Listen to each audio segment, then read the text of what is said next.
आता मीडियाला सरकारला प्रशासनाला दखल घ्यावीच लागणार आहे, मात्र शेतकऱ्यांना जागे करा। आज आपण लढतोय, एक आक्रमक आंदोलन केलं, एका अधिकाऱ्याला फटकारलं, कपडे काढून डॅबऱ्यात बसलं तर बातम्या लागतात, शांततेच्या मार्गाने आंदोलन केलं तर बातम्या लागत नाही।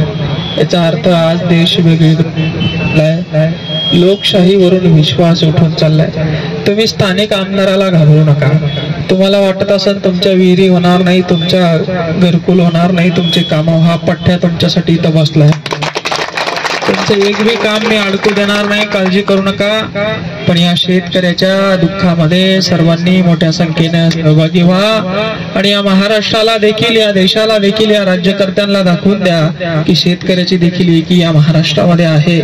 शेतकरी देखील स्वतःसाठी लढू शकतो। एक पक्ष सोडून, जात सोडून शेतकरी ही देखील काहीतरी वेगळी ओळख आहे।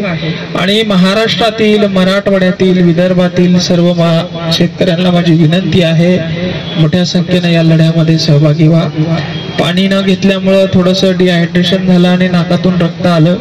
डॉक्टरांनी सांगितलं की उपचार घ्यावा लागतंय, ऍडमिट व्हावं लागतंय, लिव्हरचा त्रास आहे। पण मी तुम्हाला सांगतो, आता जर का मी हे मध्ये सोडलं, पुन्हा शेतकऱ्यासाठी कोणी लढणार नाही माय बापू। आज एक मंगेश साबळेनं जर माघार घेतलं, पुन्हा कोणी उपोषण करणार नाही, पुन्हा शेतकऱ्यासाठी कोणी आवाज उचलणार नाही। पण आज जर तुम्ही या मंगेश साबळेच्या पाठीमागे उभे राहिले तर उद्या हजारो मंगेश साबळे तयार होते। तालुक्यामध्ये, जिल्ह्यामध्ये मंगेश साबळे सारखे तरुण तुमच्यासाठी लढायला तयार होईल आणि पुन्हा छत्रपती शिवाजी महाराजांच्या स्वप्नातलं, पुन्हा डॉक्टर बाबासाहेब आंबेडकरांच्या, शाहू फुले आंबेडकरांच्या स्वप्नातलं बळीचं राज्य येईल। आणि म्हणून मी पुन्हा एकदा, मला जास्त बोलता येत नाहीये, डॉक्टरांनी उपचार घ्यायला सांगितले। आज सगळ्या मायमाऊलीच्या, सगळ्या जनतेच्या, शेतकऱ्यांच्या, रवी भाऊंच्या, सगळ्या पदाधिकाऱ्यांच्या, आझर भाऊच्या, आमच्या सगळे बांधव आहे तर कम्युनिस्ट पक्षाचे, सगळ्यांच्या विनंतीला मान देऊन थोडासा उपचार आपण घेऊ। मात्र हे आंदोलन असंच चालू राहील। मला विनंती आहे, तुम्हाला सगळ्यांना विनंती एकच करायची आहे की जिथं असेल तिथून या आंदोलनावर सक्रिय सहभाग नोंदवा। जय जवान, जय किसान।